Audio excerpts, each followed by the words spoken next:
Planning and Economic Development Committee. It's March 3rd, 2020. It's a little bit after 4:30. Thank you all for coming today. The first piece of business we have is approval of minutes from this committee's November 19th, 2019 meeting. Motion to approve. Second. Any changes requested to the minutes? All in favor, please say aye. Aye. All right, next up we have our discussion items, and the first item for discussion is an update regarding corridor planning from our planning director, Mr. Adam Chapman. Different color. Let's see if this works. Yeah, it does. Well, good evening, y'all. In front of you have this bound 11 by 17 here. This is Destination Oconee, or at least the model ordinances in the back of it. When Destination Oconee was brought to the county, it had tons and tons and tons of information on it, and they provided about 100 pages of model ordinances, or ordinances that we could utilize. At the last meeting, committee asked staff to look at some of the corridors. As such, we created some outlines for you all to look at.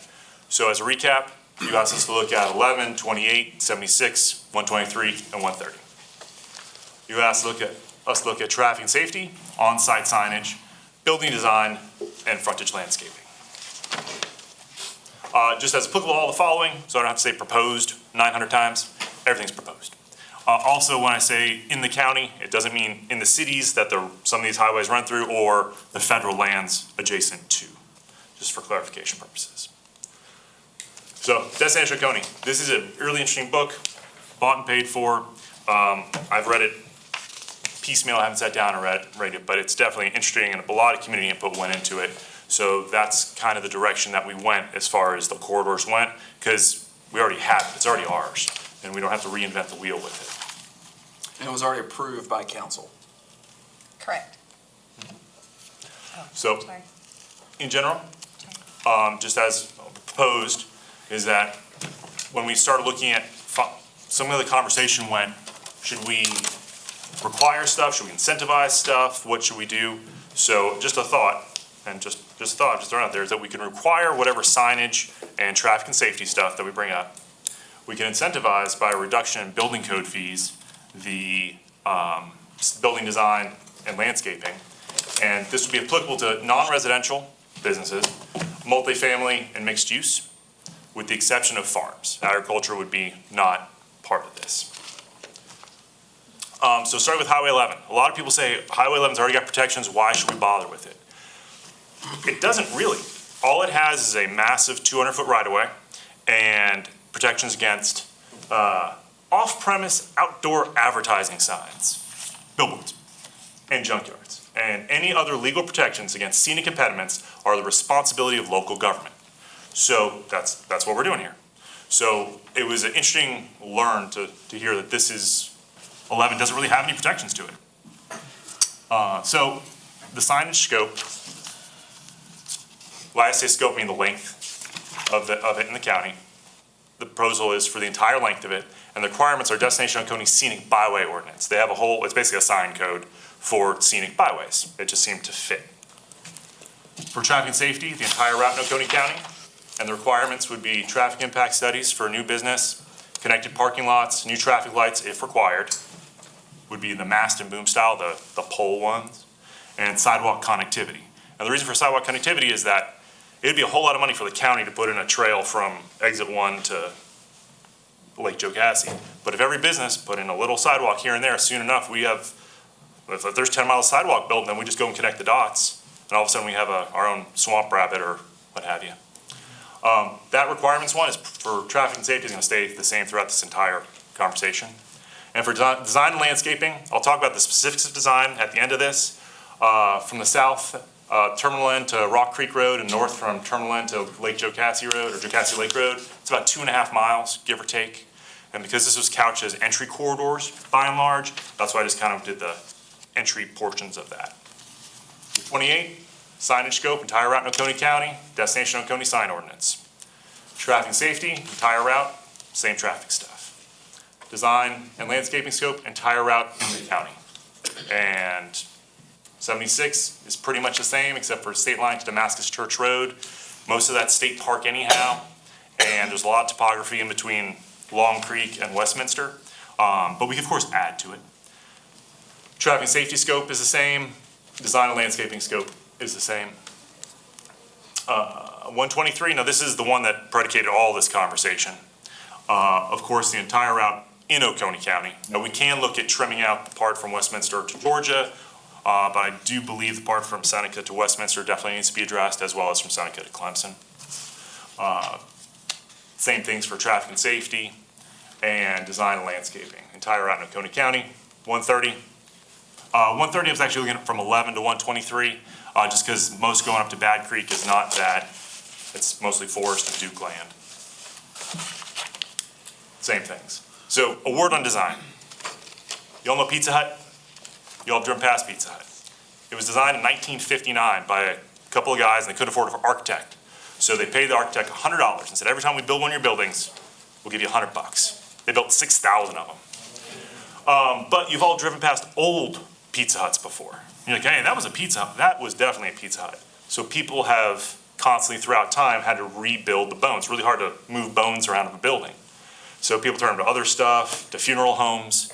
So it's real important that when we look at design, that we don't create our own Pizza Hut. We don't want to say everything has to be postmodern, antebellum, architecture, craftsman, what have you, and give enough flexibility for the market to decide what they want to build. We can just kind of choose the colors and materials and things, but we don't want to have a bunch of Pizza Huts. Another word on design is franchise architecture. That's any of your franchise, a lot of your franchises have a specific look to them. But given the right market, they'll build to suit. This is the McDonald's in Biltmore Village in Asheville. It's got pressed tin ceilings, got a player piano. It's still McDonald's, but they wanted to be there, so they built to Biltmore Village's standards. That's a Starbucks in Milan, Italy. They wanted to be there. They decided, okay, we'll do it. We can't have a giant signage. We can't have our gray-green. We're going to follow Milan standards. And a little closer to home, Five Guys. This is Hartwell Village. They said, sure, we'll put that rock on there, no big deal. We can do that. We want to be here, so we're going to do it. So I'm not afraid that design standards are going to push businesses away or anything like that. If they want to be in that area, then they'll invest in the area and invest in the future of the area. So that's the general outline, general direction that we're pointing. Thank you very much, Mr. Chapman. Any questions or thoughts for Mr. Chapman on this? Yes, Mr. Chairman. Thank you for your presentation and your work on this. Some of the biggest comments I hear as we start the planning process of this is,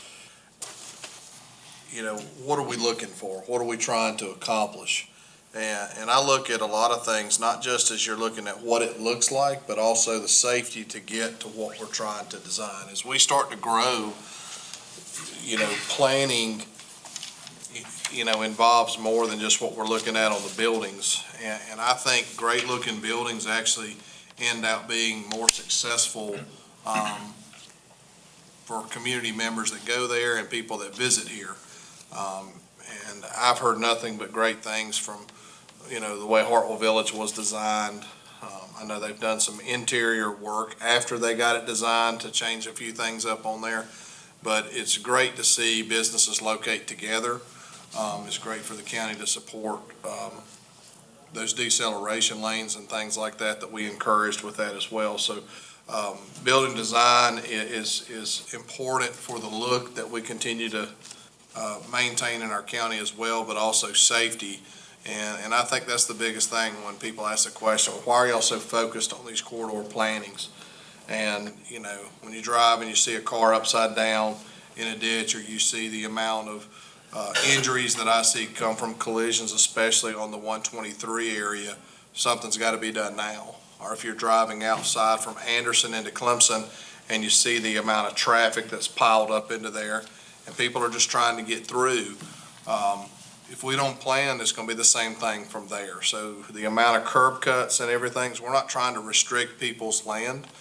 Honestly, we're trying to get more people to their businesses and things like that. So for those that feel like planning is a takeover, it's not. It's actually something that we really look at and think what's the best thing we can do and what's the safest thing we can do for our area. So I appreciate the things that you're bringing up. And I agree that using Destination Oconee, which is already approved document through council, is a great idea, and the design standards that associated with that. Yeah, I agree with you, John. That had a ton of community input from a number of people back during the plan development, and it was discussed and adopted, I believe, unanimously by council back in 2015 or 16. So it's been an approved document and has gone through multiple makeups of multiple different councils have relied on that document for guidance. So I think that is totally appropriate to use that as a guiding light. You know, it's not necessarily the end-all be-all, and things change. I mean, Clemson, I don't think had only won one national championship when this was adopted, so the traffic wasn't quite as bad in that area. I think Hartwell Village was in planning, but Epic was not there, and a lot of the other projects that we see coming out of the ground, especially on the 123 corridor, were not in place. But I do think that's a very useful document for what we're doing, and we're supposed to implement it. And that's what council directed the administration back then to do. So I think that that's smart. Also, on the corridors, Adam, you mentioned some of them stopping at a certain point, like on Highway 11, the design, or if you go back a couple slides.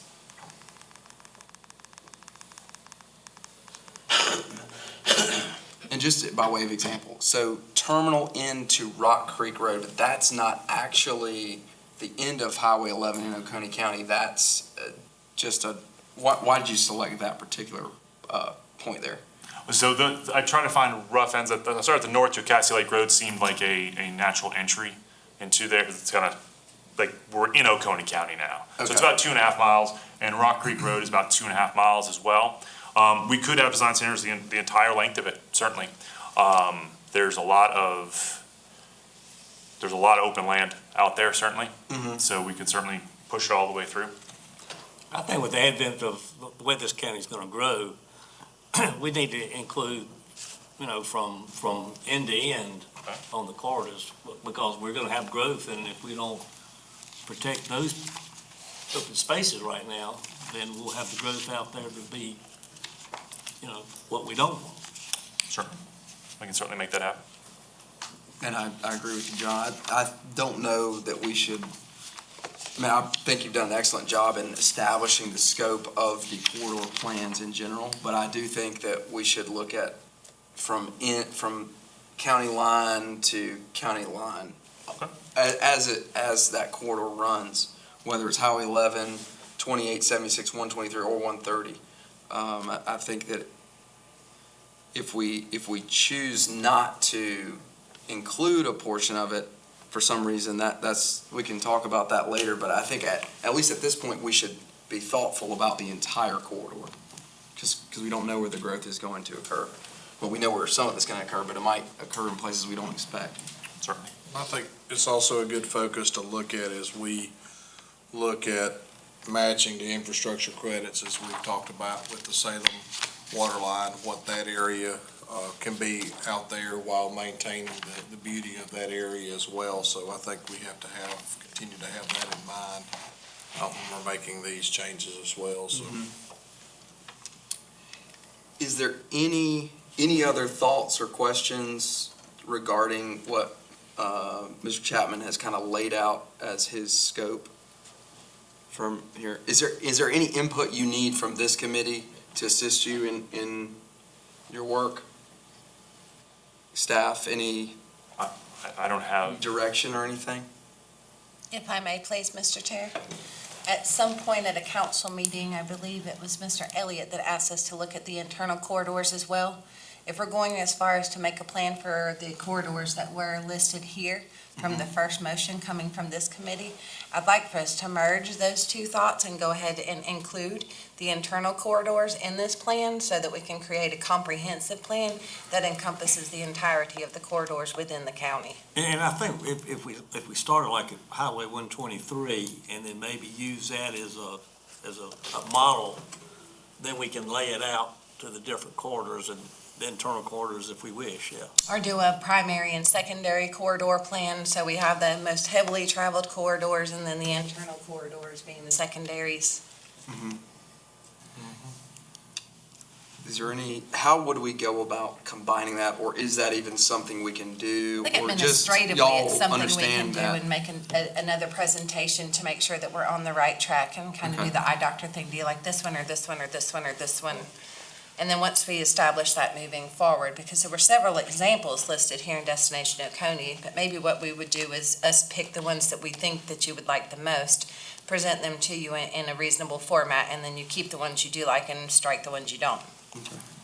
And I think that it's obvious that at least the majority of council is very concerned about growth, not in a bad way, but we have to make sure that people can still travel on our corridors without being stuck in traffic for 45 minutes or an hour. We know there's plenty of horror stories up and down throughout this country where people took it for granted and failed to plan, and then we had, they get all sorts of issues in traveling to and from. Is there anything else from anybody with regard to Mr. Chapman's presentation? Yeah, I'm sorry, go ahead. Did you have anything else, Mr. Chapman? I don't believe so, sir. Mr. Root? Yeah, I just had a procedural, just to make sure we're clear on the same page. The last motion I know of came out of full council, that directed staff with, the administrator and the planning director, staff collectively, to start working on the corridors. That was a general motion, and I think at this point, the next motion should come from full council. Okay. You can come tonight kind of clarifying out of old business because it's not a final action. What it can do, aside from adding the additional language for the other corridors, it can, depending on what y'all want to do, it could refer it to committee also. Here's what we want to do, and let's refer this to planning and economic development. That way, the work is here, which is a little bit more fluid of a body. It's obviously a lot more exchange can happen here, and then it can go back to full council when a product is ready. Okay. That makes sense to me? It does, okay. Okay. And then, That's under old. in that vein, I'm also aware that the Planning Commission has been working on some corridor plan. I think they've actually established a committee of the Planning Commission, or subcommittee. And Mr. Mike Johnson is here from the Planning Commission to give us an update on that, which was probably, again, not the most efficient means for us to be working on corridor plans, but it's all hands on deck right now. So, Mr. Johnson, I'll turn it over to you for a minute. Thank you. And it is all hands on deck, and I appreciate y'all letting us update you as well. So early in the year, council had asked the Planning Commission to look at some of the corridors as a corridor plan. They've obviously asked staff to do the same thing. So I wanted to make sure that you all are aware that we were also working as a subcommittee on this, and ask that potentially combine forces to be able to have a seat at the table and making sure that happens. But as an update, we were asked to look at building and design standards as well as traffic safety as an emphasis. And we were asked to look at those 5 corridors in relation to that. What we determined and what we found were a couple of things. One, we determined that our county wasn't a one-size-fits-all. Looking at Highway 76 going all the way to Long Creek has very different needs, at least at the moment, than what, say, 123 does going from Seneca to Clemson, or from Highway 28 going from Seneca to Walhalla. So we sat down and determined what we thought were the 5 most urgent needs, and those corridors in order were Highway 123 from Seneca to Clemson, Highway 28 from Seneca to Walhalla, Highway 123 from Seneca to Westminster. Number 4, Highway 130 from 123 up to Highway 183, or the Kiwi Key traffic light there. And then Highway 59 from 24 to 85 as some areas of immediate need and try to make application based on some of those things. We also determined that as corridors get added, we need to come up with, because it's not a one-size-fits-all, potentially a bucket list of ordinances, 15, 20 items, and we're looking at using Destination Oconee, and some of their ideas is coming up with that, quote, bucket list, for lack of a better word. That way we could sit there and go, okay, Highway 28 from Seneca to Walhalla, we might want to pick number 2, number 4, number 7, and number 9 out of this bucket list as areas to implement. And number 2 might be something with signage, number 4 might be something with setbacks, number 7 might be something with the amount of parking space required, etc. Whereas we look at, say, 59 as it starts growing, and some future need of maybe Westminster all the way to the Georgia line, as it starts growing, we can step in and go, oh, we need to pick number 1, number 7, number 15, and number 12 as areas of emphasis right now. And then again, as that growth develops, or we move from a 2-lane road to a 4-lane road, we can bring in additional things. But rather than recreating the wheel for every corridor, or for having a one-size-fits-all, we didn't feel like either one of those two was as productive as maybe, again, creating a bucket list of potential ordinances that could apply, and then applying them as we have growth. So I just wanted to kind of bring you up to where we were and asked to have a seat at the table from a planning commission standpoint as we continue to move forward with this. So thank you. Thank you, Mr. Johnson. So if, with them working on, in the planning commission, working on this as well, is there perhaps I'm trying to think of a way so we're not duplicating efforts. We have a planner on staff who is a professional at this, and nothing against our lay people who are on planning commission, but perhaps it would make more sense, and we can't tell y'all what to do, and in fact, we asked y'all to work on this as well, so, but would it make more sense to have Mr. Chapman continue working on his things from a professional standpoint and ask the planning commission to not necessarily stand down? I mean, y'all can continue working on this as you wish, as is your right as commissioners. But I'm just concerned that y'all might get ahead of where Mr. Chapman is, and we might have two parallel paths that may not be aligned. Is there a way, does anybody have a solution? I'm looking at our attorney, hoping that he has an idea. And I think you point out, you underscore an important part. The planning commission, to a certain degree, has some autonomy in what they do. So you can direct, you can request, and then they can follow that, or to an extent not. But it makes good sense not to duplicate efforts, obviously, and the common denominator is Mr. Chapman. So if you're thinking about doing the motion in full commission to supplement the previous motion for kind of an elaboration on what staff is being directed to do, you can just tag on to that a request that the planning commission essentially suspend the efforts that they're at, or work to supplement the efforts that staff is doing. And then planning commission can take that request from full council, and hopefully they follow it, so you're working in concert. If they don't, there's no real remedy, but. I make that motion, but I'm not sure I can repeat everything. No, yeah, that'll be a full council motion. Okay. Team up. The subcommittee work alongside the staff. Oh, certainly, yeah. And I know the pressing things that the planning commission needs to work on outside of corridor planning. I mean, the RV parks and junkyards and multi-housing planning, and so, it would make sense not to duplicate efforts since you guys got a lot on your plate too, and Mr. Chapman's department has the expertise. I've got the motion in my head, and so I will, when we get to that point in old business, I can bring it up, and you can go, y'all can discuss it and vote on it. Okay. And we do appreciate all that the planning commission has done up to this point, and look forward to Mr. Chapman providing this committee with an update at the next meeting, hopefully. And then perhaps at that point, would we refer it to planning commission to put some skin on the bones? Or would we refer it to council, who would then refer it back to planning commission? You're talking about once work in planning and economic development is done, it's gonna need to go to planning commission, yes. Okay. They're gonna do a report on it.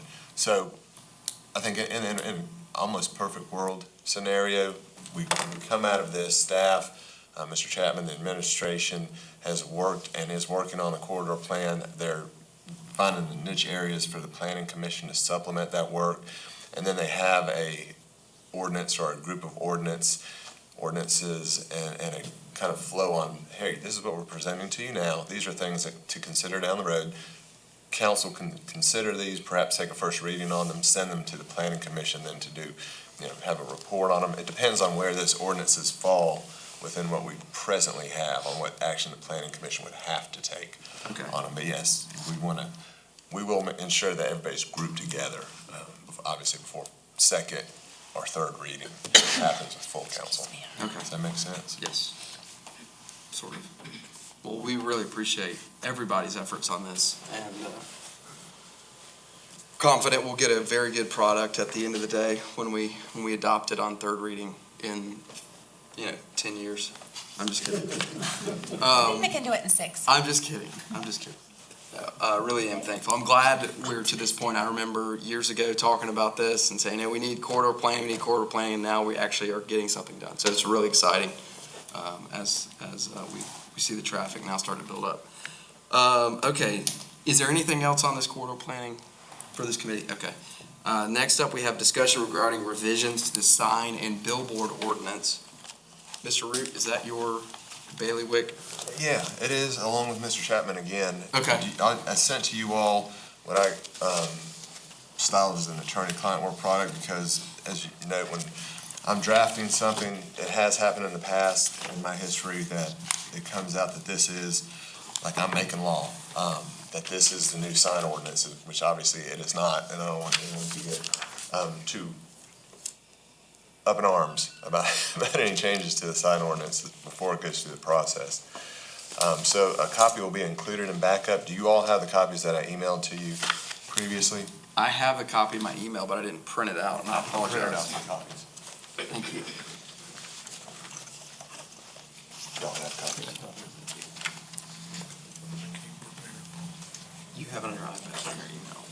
And this ordinance is proposed ordinance. Really accomplishes three things. One, puts it forward for discussion within the committee. The second thing was my charge to craft a revision to the sign ordinance that prospectively had a ban on most or all billboards, as they're commonly known. Within that, though, there were revisions from a planning land use perspective that Mr. Chapman also added, so we worked together on this. And when you look at the highlights, and we'll walk through these, when you look at the highlights, for the most part, those are additions. And I think did I hand you one that says DAR on the front? I'm sorry? His handwriting? No, it has no handwriting on it. All right. There it is. All right. That's my top secret copy. Hidden away. Hidden away, so I can't find it. All right, so go first with, and just really the best way to do this is to march through the sections, and I think we can do this with some speed, though. First is within section 32.519. I just wanted to underscore the county's position on what constitutes a billboard. You see the definition here. This is not changed, but I wanted to highlight it. A billboard is essentially any kind of structure that does an advertisement, and you think of advertisement in a very broad sense. It's not a commercial advertisement. This is any kind of promotion of an idea or anything that is off premises. So that's the framework that the county has adopted and has been working with for the past couple of years. As y'all know, the sign ordinance has been in front of council, in front of the planning commission a number of times. But billboards, a very simple way, are off-premise signs. Signs are on-premise advertising structures. So those are two key pieces to keep in mind. The next, if you go past building mounted sign to the next highlighted portion or provision, which is accepted billboard, that's a new provision. What we have, and this is just my work, which is small on this ordinance, I revise the ordinance such that the only billboards that are allowed are accepted billboards. So no other billboards, this is a general ban on billboards. No other billboards are permitted unless they are accepted. Accepted, of course, includes existing billboards.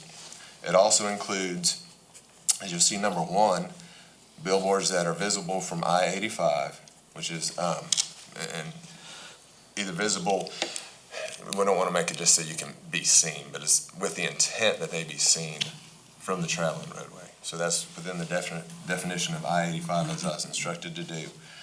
And then I left some blanks right before the existing billboard, which is one thing you need to include in there. Those blanks are for this committee's deliberation at this time or later. I don't know if you put any thought into it. But because there is no, if you think of billboard in the non-traditional sense, just as any off-premise advertising structure, a yard sign that's put out on somebody else's house or on their yard or on the roadway or something like this is a billboard. So that's why I put in the first, perhaps, additional exception, which goes to a size or height limit. All right, so are there certain billboards that you are going to, off-premise advertising, that you're going to allow? And you've got to think of it in two ways. One, you're going to allow them, and then two, some that aren't just going to be required to be permitted under our permitting process at all. So there's another allowance for exemptions from the permitting. So to look at it, I think most clearly, we are going to allow new off-premise advertising structures that are less than 25 square feet in sign area or sign structure totally. And then we're going to exempt from the permitting process any ones that are less than 10 feet, you know, kind of the yard signs, things like this, right? So that's one way to look at it, and it'll flow through when we get to the other ones. That may make some more sense how this is, the architecture of this ordinance is rewritten. If there are any other, if y'all have thought about any others, want to add them now, that I could include in this draft, other types of off-premise advertising that you want to include as accepted with the EX, but it's also accepted with the ACC too, in the same sense. Kinds of billboards, this would be a time to discuss those. All right, now, I got a helper to do some legwork for me. You've got a spreadsheet, I believe I put on your place, and the spreadsheet that I've given you is a listing of 30 smaller non-premises signs that might be considered billboards under the proposed ordinance. I'd like to use this data to justify making the maximum billboard sign 32 square feet, the size of a 4x8 sheet of plywood.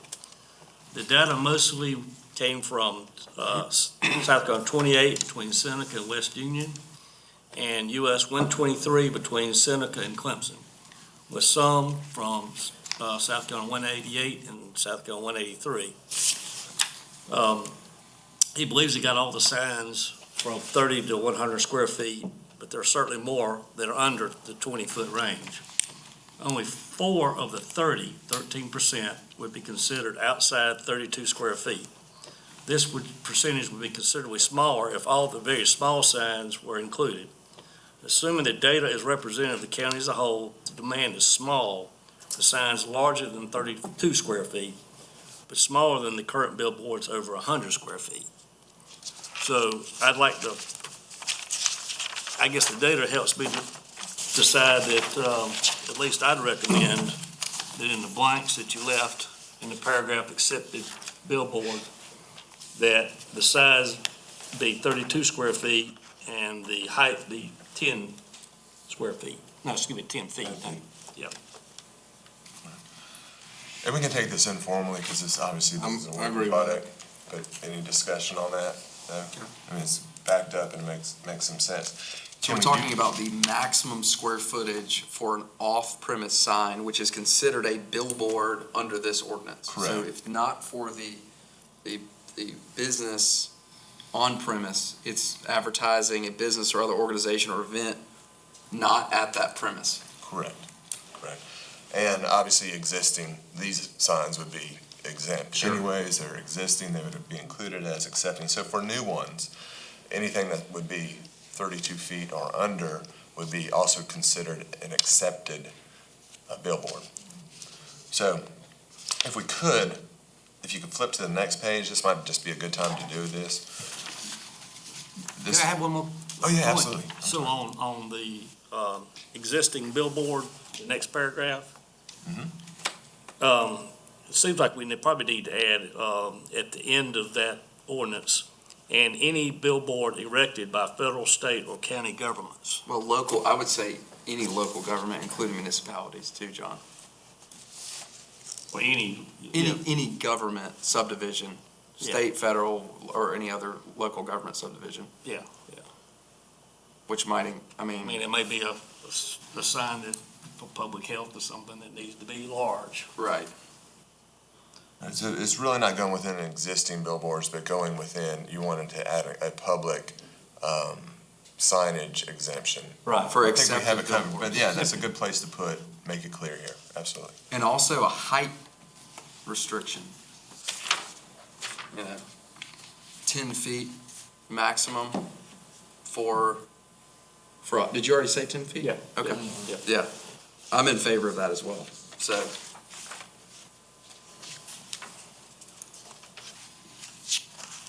Thank you. Right, absolutely. Is there anything else that, David, that you think we're missing or should either be accepted or expressly prohibited in here? Or should we just keep going through the ordinance? No, there weren't any, I mean, it's really, I don't get into the policy making, is the items that you all felt needed to be banned, and those that because of the aesthetic concerns, because of the safety, distracted driver concerns, that you felt through your deliberative process, these should be allowed. And the size and height obviously makes sense for that. And these others should be prohibited. So you've covered two that make good sense. I don't have other ideas. I thought the sign and height, or size and height, were ones that needed to be covered. But what I wanted to address was my other question, which is on page 2, which gives a framework for billboards. This is 32-520, where it says only accepted billboards are authorized within the incorporated areas of the county. We've defined what accepted are. We'll elaborate on that definition with the new direction from the committee. Number 6 speaks to, just like the signage language speaks to advertising structures that are, we'll just call them of a nominal size, so that they don't even have to be permitted. So without this being filled in, you would still say for off-premise advertising for billboards, new ones that you allow that are up to 32 feet would still need to go through the permitting process. You may not want to have that for signs that are of a certain size, small signs. It doesn't mean they're exempt from the ordinance. There's still the operation of the ordinance. We don't want people littering, county roadways with garage sale signs or whatever it may be, political signs. But I think that having a minimum size for the yard sale sign, for whatever, I'm not saying it as to any content, but that kind of example makes good sense. And 10 square feet is what is used for the sign exemption from permittage. Yeah, I I'm agree. looking at number 14 on 32-521, and that's where the 10 and 7 come from. I'd use that same. Same for billboards, Yeah. right? Yeah, because I think some of the things that I would like to see added in there, and this is difficult, but to keep track of, but time, when you got a political sign, they're up and they're down. When you've got some of the roadway signs that I see that come through, and it may be a business that pops something up in a certain way, and they'll stay there till they get mowed down or somebody takes them down. So I would like to see some kind of time frame on that. I mean, the political ones are pretty easy because there's an easy way to hold a responsible party from there, and half the time after an election or a special election, they can be removed either as picked up.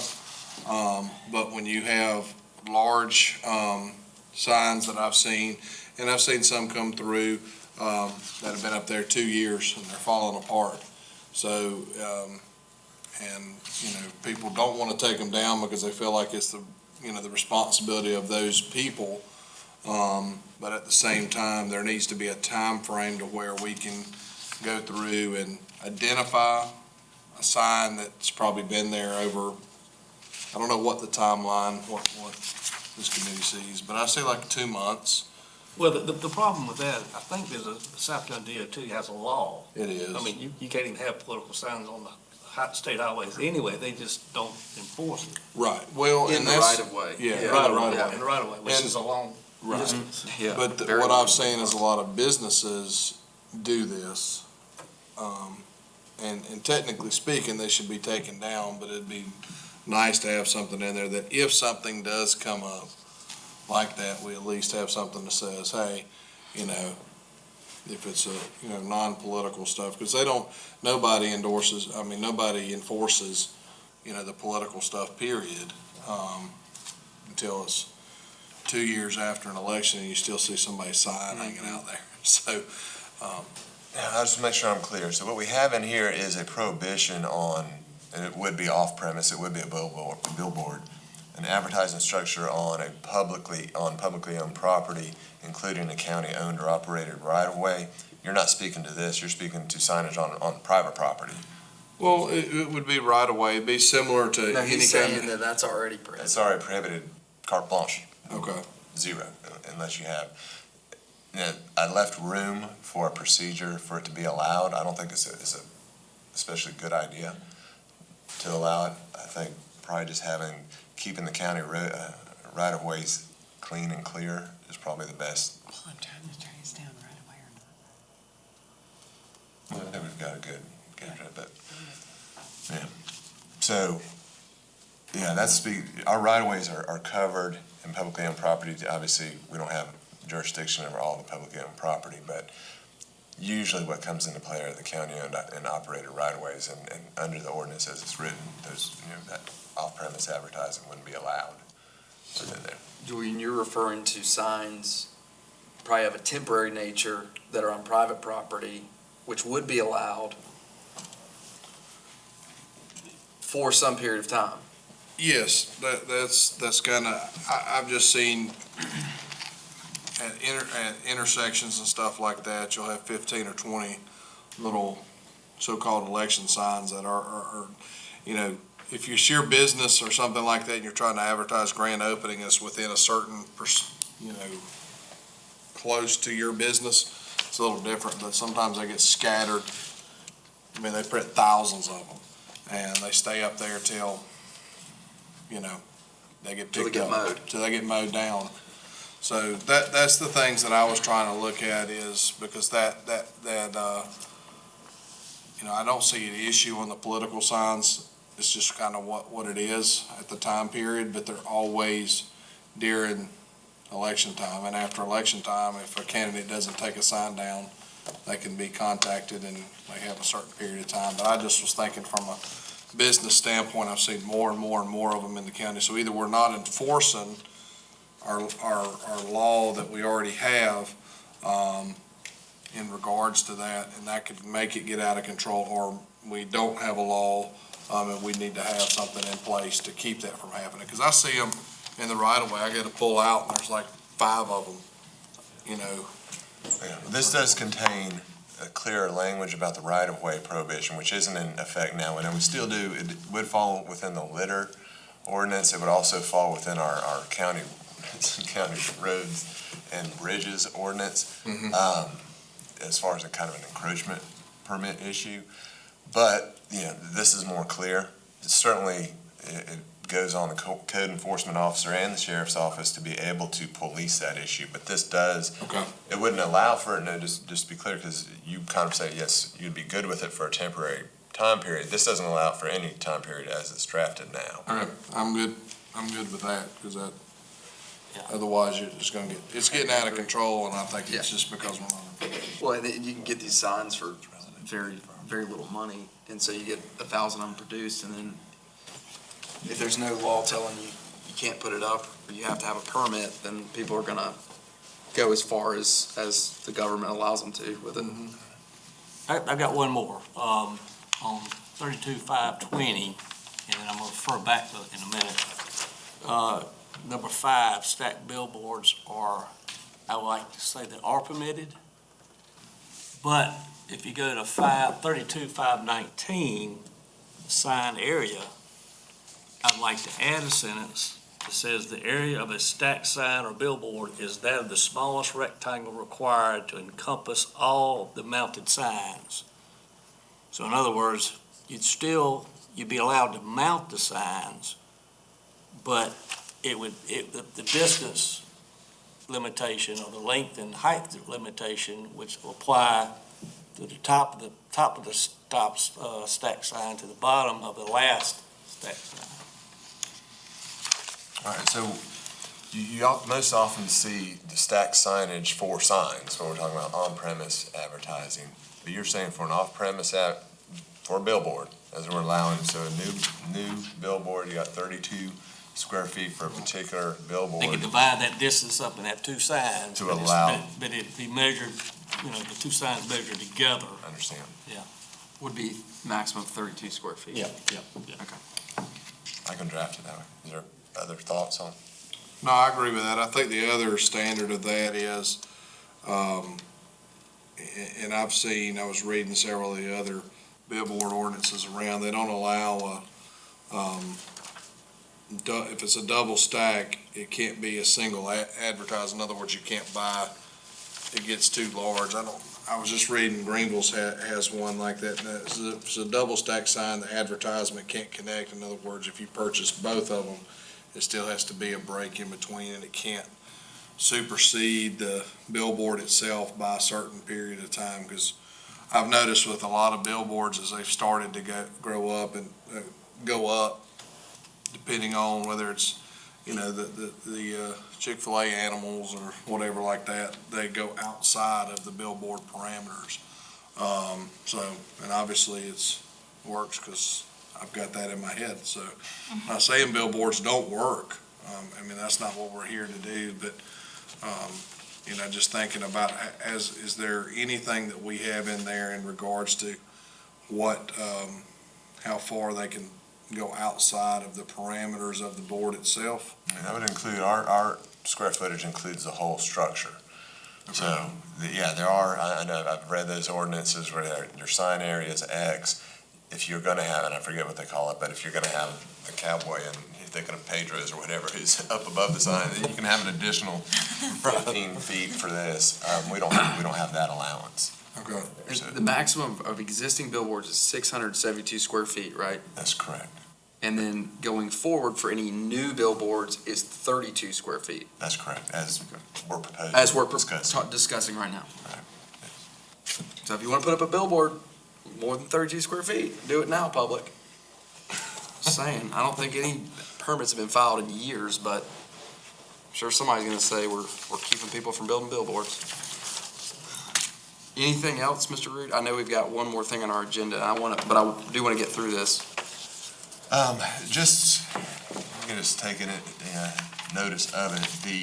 As I noted before, the general provisions applicable to signs, 521, which speaks to number, size, height. 522, which goes to residential subdivisions. 523, which goes to group development signage. Those are all new provisions that Mr. Chapman added in. These are issues that he deals with. These are not things, I don't believe at this point, that need to be debated, for time constraints. Depends where we go at this point, but for time constraints, they can certainly be taken up with full council.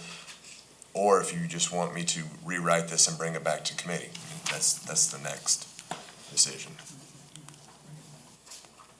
Does anybody have any issues with the new provisions of 522, 523, 526? I think that's the only things we haven't gotten to yet, right? Correct, That Mr. Chapman added. correct.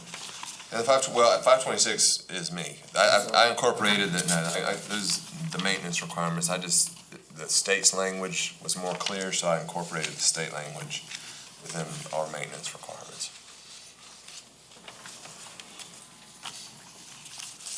If there's no great rush, I would love for the committee to sign off on what I finally do. So my preference would be to bring it back here, as opposed to sending it to council. But I understand if you want to get it to council, then I'll do the revisions that we talked about this evening, and I'll get it to council, and obviously y'all can do with it at that level what you want to do. So you would need a motion, in order to forward this to council, you would need a motion to draft the ordinance As with, discussed. as discussed, and recommend to council to pass the ordinance as discussed. Yeah, I won't recommend it. I'm not recommending. I'm just messing with you. Yes, to draft it as discussed and present it to council, right? And Okay. obviously, Sure moved. Second. Any discussion on this? All in favor? Aye. Thank you, Mr. Reed. Appreciate all your work on that. Certainly. Is there anything else on the billboards and sign ordinance?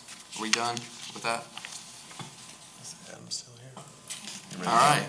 Miss, No, nothing that I know of. Okay. Yeah.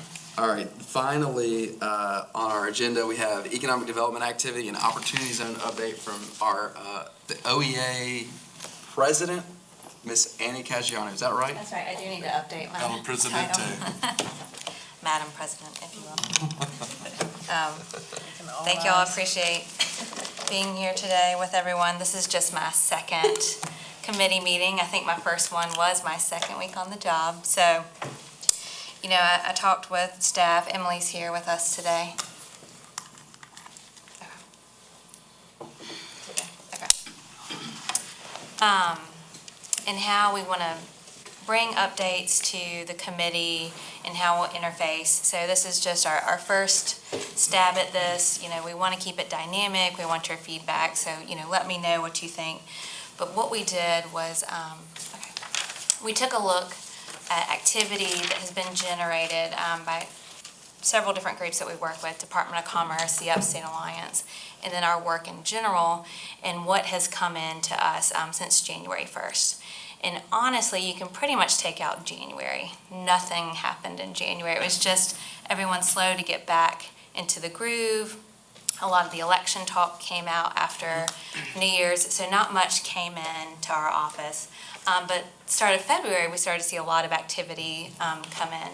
So we had one real estate inquiry, someone that just called our office and asked about a property that was listed. We had 4 new RFIs that came to our office, combination of DOC and Upstate Alliance generated. 4 new projects have come out of those 2 things. So 1 came from the real estate inquiry and 3 came from the RFIs. 1 new landing pad, we've had contact, that was through Department of Commerce, that was one of the RFIs. We've actually had 1 project visit in February, so it's always a good sign when people come to kick the tires. You know that they're serious and it's not just a general inquiry. And then last, we had 3 existing industry visits in February. And we include this in our prospect activity because we generate a lot of projects from our existing industry. They're always in competition with other plants, both, you know, in the U.S. and then also globally for new lines and new employment. So we want to make sure we're on that front line talking to them so that they know we want it here in Oconee County. As far as marketing and recruitment, we had a pretty busy couple of months. We hosted members from the Power Team, which is the marketing arm for all the co-ops in South Carolina.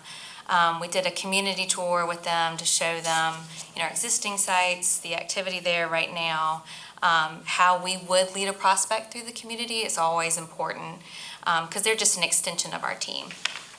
And then we showed them some potential properties that we're looking at, things that we're discussing, what's in their target market for this year, what's in our market, and how we can work together to really focus in on what's best for Oconee County. So we will be traveling with them later this month to Detroit to focus on a lot of consultants that have automotive projects, but then also call on existing industries, and then some of the real estate firms there as well. They hold a lot of the contracts with the major OEMs and tier 1s, and so they do all their real estate, both in the Midwest and in the Southeast, which are the two big markets. Traveled just recently to New York for the Site Selectors Guild Foreign Direct Investment. This was just a one-day conference where they had 4 of the leading international consultants kind of give their view of what's going to happen this year. I've been to several of these junkets. It's always good to hear, what's going on and what their view is for the year. But what's best about that is that we get to have personal time with them. They work projects with who they trust. And it's important for me to get back out there so that people know I'm not with the state anymore, I'm with Oconee County, and they can still work with me on this level. We also attended, our entire staff went to the SCETA membership meeting. This is our professional association. Again, it's just an update about legislatively what's going on and what's going on in our industry, which is important.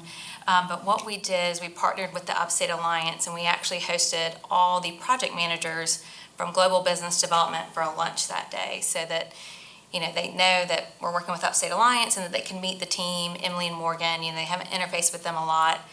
So it's just important to stay, we could say, sticky to the client. We want to make sure that we're always in front of them because they will remember us. And then just last week, we were at the South Carolina Automotive Summit. Previously, when I was at Department of Commerce, I was one of the automotive project managers, so I made really good relationships in the industry, both on the tier 1 and OEM level. So it's important, again, for me to stay in front of them. Emily was in attendance as well. And we had existing industries there. We actually got to meet the COO of JTech, who's based in Greenville. He was a speaker, but also was very gracious with his time and networked a lot at the conference. So I think that will certainly pay dividends in the end. He said he would call on us. Awesome, yeah, often. So generally, this is it. This is what we're thinking about presenting to committee, but interested in hearing your feedback just about activity. And then we'll also try to present on anything that's now opportunity zones, which I'll talk about in just a second. But any questions or comments?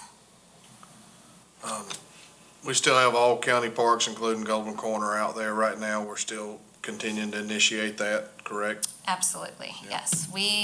I literally sent an email today that says it's not over till the fat lady sings, because I did submit Golden Corner today, so. I just want the public to continue to be aware that all parks are out there and being marketed. So. It's still on our website, yes. Yep. And this is a typical practice in economic development. I was telling Emily today, in Richland County, I had a project that, we finished all of our legal documents, we announced it, we had a big to-do with government officials, and then for 8 years, nothing happened. So, but it did eventually happen, which was great. It's built, they employed tons of people in Richland County, but during that time, you only hurt yourself by not still taking the opportunity to show your community and what product is available.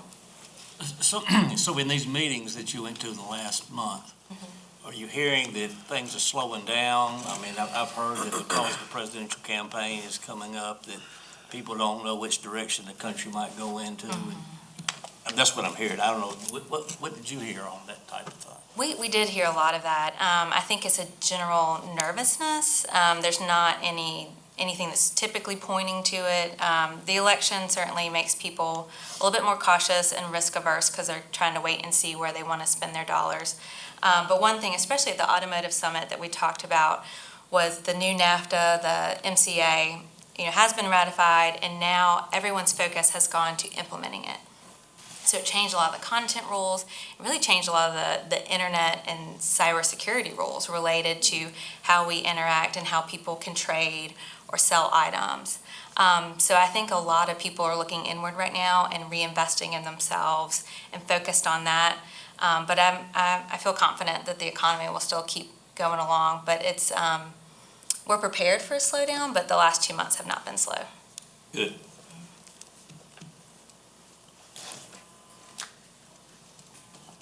Good, okay. So we'll move on to opportunity zones. So this is a hot topic right now. Even though it's a law that was ratified in 2017, we're really starting to see some activity be generated. So I know that a couple of us have had several conversations, so I thought it'd be good to just give a general education and update, and then kind of what the OEA is looking to do over the next several months.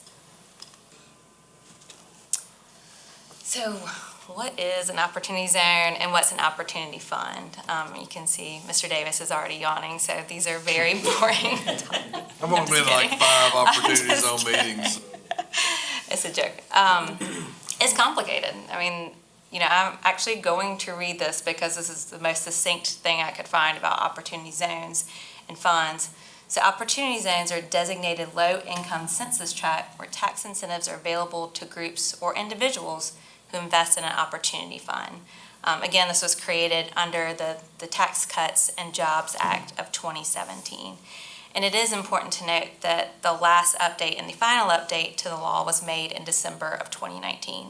So now we are going to see a lot more activity coming out because a lot of the questions that were remaining about what you can do with your funds have been settled. And so Opportunity Fund, what is that? It's a new investment vehicle created as a part of the same act to incentivize investment in targeted communities called Opportunity Zones. So, you know, what does this mean for us? It's investment. We know that there's cash out there. Now we got to figure out how to get it in our zones. So opportunity funds in the nation, there's 208 currently. And there's not a limit to how many can be created. And of those 208 funds, there's about $46 billion estimated to be spent.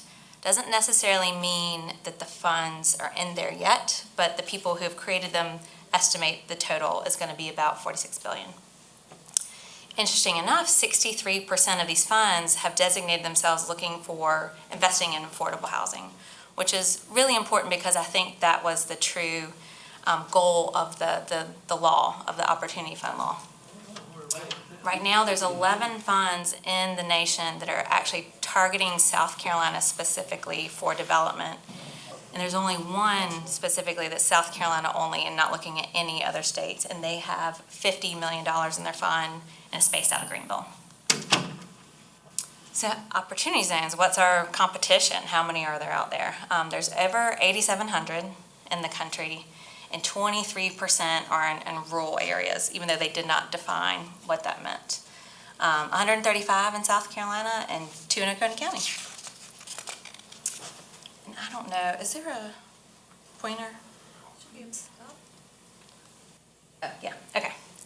So our 2 zones, we call them Newry and Utica, but they have census tract numbers that they're identified by.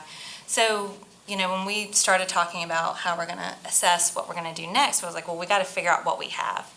So we did a study along with GIS and planning to see what exactly was in the Newry zone.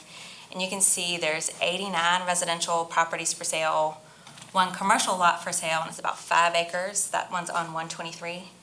And there's 2 properties that are not commercially listed, but we know that they are available and seeking development.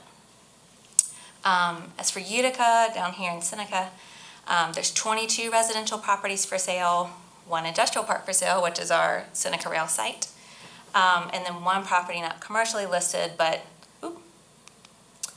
we're assuming is available or going to be available, and that is the Utica Mill. So there's still potential, but when you look at this Newry tract especially, a lot of things, a lot of big tracts are eating up what we can do with it. And you'll see, we'll talk about that in our due diligence. But Duke owns several large tracts, which we assume are still within their FERC boundary, but we're going to work on that. Clemson obviously owns some very large tracts, and then there's a very large preservation tract that kind of connects all of them. So after we kind of did the study to figure out what we have, we're like, well, what are we going to do next? Well, we got to continue our due diligence. So current inventory of what's for sale, we're still gonna dig through that. You know, we believe that there's other tracts out there that maybe don't have a commercial broker, or they have a residential broker working on commercial property. That happens often. You know, being outside of a major market like a Charlotte or Atlanta, it makes it a little bit difficult, but the good thing too is we are a small community, so we can make those calls and figure out what we have. Infrastructure, we're still working on. We know where the lines are when it comes to water and sewer. Still got to work on capacity and understand, you know, what the next 10 years look like. Again, potential inventory for sale, and then what our peer opportunity zones are doing. Couldn't find any in Hart County. We're still looking out to other mountain communities to see what they're doing. So we'll keep researching that. Next, we're going to identify more community partners because, you know, it's just our staff. We can't do it alone. We're going to have other people. And this is something that the Act encouraged as well. You know, have a regional approach, have a community approach, and get a lot of input. So we're looking for some CDCs. I'm not sure if there's any in the community. Developers, the regional sewer authority, the city of Seneca obviously has to be a big player in this because of the Utica Mill. And then Clemson University and Clemson Research Foundation. You know, it's something that we need to leverage. It's not in Oconee County, but it certainly is in Oconee County when you think about it. This is something that came up yesterday in the Opportunity Zone presentation. So identify other ways that we can stack credits or additional incentives that maybe we don't have or should implement or adopt that could make our opportunity zones more attractive. So that's something, again, we'll have to work with our community partners and with you all to figure out what the county wants to adopt, if anything. And then funding, right? Funding's always a big thing. When we talk about our marketing materials and how we market just the zones in general. So I believe that County Council had identified $25,000 for our prospectus previously, so we'll certainly be taking that down this year. DOC will pay up to 25% of our marketing materials, the prospectus, for the opportunity zones. And then EDA and the regional, Appalachian Regional Council of Governments, they have some stuff out there. Couldn't find like specifics, but you know, there's always opportunity for conversation. So we're gonna leverage everything that we can to make sure that we have a larger budget and a good item that we can take out to all the different funds. And then last, we'll issue an RFP for our prospectus. You know, I think it's important. We need a plan that we can present to some of these funds. I mean, there's a database of them. We can go out to any of them. They all have target markets. You know, some is infrastructure, some is economic development. But again, largely it's multifamily. So we want to make sure we're approaching the right people and have our message right before we get there. So that'll be the prospectus. And I think that's all I have. Thank you. Nope. Any questions? I don't have any questions. Thank you for working on opportunities and stuff. Absolutely. One of the deadlines has already passed for people to invest. You can't get the 10% step up. But of course, the feds hadn't issued the regulations yet, so Yeah. what do they expect people to do? Thank you very much.